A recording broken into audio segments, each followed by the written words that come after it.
पण थोडा उशीर झाला. कारगिल, काश्मीर सरहद्दीवरील हिमालयातील अतिशय खडतर हवामानाच्या दुर्गम प्रदेशातील ठिकाण. या ठिकाणी सेवा बजावणे हे कोणत्याही सैनिकाच्या आयुष्यातील प्रचंड अवघड काम. अतिशय थंड हवामान आणि सतत दगदगणारा तणावपूर्ण सीमा, पण अशा प्रतिकूल परिस्थितीलाही पुरून उरणारा नाही तो जवान कसला.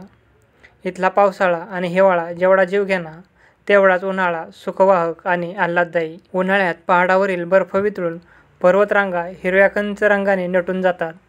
जमीन अशी दिसतच नाही, जणू वसुधेने हिरवागार शालू परिधान केला आहे. असा रमणीय निसर्ग आमचे मन उल्हसित करायचा. मार्च महिन्याचे ते दिवस होते. बटालियनमध्ये 8-15 दिवसातून एक पोस्टमन येत असे. पोस्टमन आला की अक्षरशः तिथं झुंबड उडे. सगळे बटालियन त्याच्यावर तुटून पडे. आपल्याला आलेलं पत्र वाचताना पोलादी छातीच्या सैनिकांचं मन चंद्रमानासारखं पाजरून कधी वाहून लागायचं हे समजायचं नाही. एकमेकांच्या पाठीवर आधाराची थाप पाडायची आणि गावाकडच्या आठवणींना उजाळा देत पुन्हा नव्या जोशात आम्ही कामावर खडे व्हायचो. बायकोनं पाठवलेलं अंतर्देशी पत्र घेऊन मी बंककडे वळलो. पत्रावर तिच्या आसवांच्या सुकलेल्या डागांशिवाय काहीच लिहिलं नव्हतं.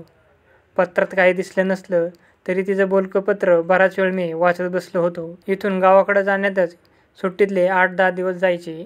गावाकडे गेल्यावर पाहुणारावळ्यांकडे जाणं येणं असायचं. त्यातच बहिणीचं रक्षाबंधन, भाऊबीज, त्यांच्या गावी जाऊन साजरी करणं, हे सगळं करता करता परतीचा दिवस कधी उजळायचा हे उमगायचं नाही. तसं कारगिलसारख्या दुर्गम ठिकाणी कुटुंब आणणं कोणत्याही सैनिकाला शक्य नव्हतं. पत्नीची कधीच तक्रार नसायची. मी बजावत असलेल्या देशसेवेची तिला जाणीव होती. माझ्या बाबांनाही माझा खूप अभिमान वाटायचा. मी सुट्टीत आलो की ते कडकडून मिठीत घ्यायची. मी येताना आणलेली मिठाई साऱ्या गावात वाटायची. माझी आई खूप हळवी. माझ्या पाठीवरचा बंदुकीचा गोळीचा व्रण बघून तिने जे अंथरूण धरलं ते सोडलंच नाही. मी सगळ्यात धाकटा म्हणून सगळ्यांचा जीव माझ्यासाठी तिळतिळ तुटत असे. या हळव्या माऊलीच्या व प्रेमळ बांधवांच्या आठवणी फेर धरायचा. मग भारत मातेच्या संरक्षणाची जबाबदारी मला तितकीच महत्त्वाची वाटायची. मला वाटायचं भारत मातेसाठी लढताना बलिदान द्यावं लागलं तर माझ्या अंगावर तिरंगा मानाने ठेवला जाईल. ते पाहताना माझ्या घरच्यांचा ऊर अभिमानाने फुलून येईल. काल सकाळीच गावावरून आलेल्या सुखदेवने गावाकडच्या सांगावा सांगितला. माझ्या आईचं दुखणं वाढलं होतं.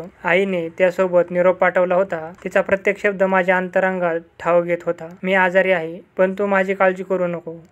घरातले सगळे नीट काळजी घेतात, मला जपतात. तू आपल्या भारत मातेला जप, तिचं रक्षण कर, तिची काळजी घे. माझं मन डसडसत रडत होतं. डोळ्यातली पाणी हटेना. जीव घाबराघाबरा होऊ लागला. मन सैरवैर झालं. तसा मी उठलो. थेट मेजर साहेबांच्या पुढ्यात जाऊन उभा राहिलो. माझी अवस्था पाहू नये त्यांचंही मन हेलावलं. त्यांनी माझी रजा तात्काळ मंजूर केली. कसाबसा सामानाचा पसारा आवरून गावाच्या वाटेला लागलो. 8-10 दिवसांचा प्रवास. वेळ सरता सरत नव्हता. रस्ता कटत नव्हता. कधी एकदाच आईला पाहीन असं झालं होतं. आईचे ते खडबडीत हात आपल्या गालावरून फिरावेत. आलं माझं लेकरू असं म्हणत आईने कुशीत घ्यावं अन मीही आसुसलेल्या मनाने तिच्याकडं लाड करून घ्यावेत असं विचाराचं कावड डोक्यात माजलं होतं. गावाच्या वेशीवर आलो तसं जो तो हातातलं काम सोडून कावराबावरा होऊन माझ्याकडे पाहू लागला. गावातल्या पाराजवळ पोचलो तसं काहीतरी विपरीत घडलंय हे मी टाळलं. हातातल्या जाडजूड ट्रंक तिथंच टाकून घराच्या दिशेने धावत सुटलो. गावाच्या वेशीपासून माझ्या मागं येणारे गावकरी धावू लागले. मी वाड्याच्या दरवाजात आत पाऊल टाकताच बहीण माझ्या गळ्यात पडून रडू लागल्या. भावबंद पडवीत ठिक्याच्या तळवटावर खाली मान घालून बसले होते. माझी नजर मात्र घरभर फिरत होती. माझी आई कुठे दिसते का? माझी आई कुठे आहे? माझं लेकरू आलं या तिच्या आवाजातल्या शब्दाचा कानोसा मी घेत होतो. तिच्या त्या थरथरत्या स्पर्शाला माझं मन आतुरलं होतं. पण यापुढं माझी आई मला कधीच दिसणार नव्हती. मी तिला भेटायला आलो होतो, पण थोडा उशीर झाला.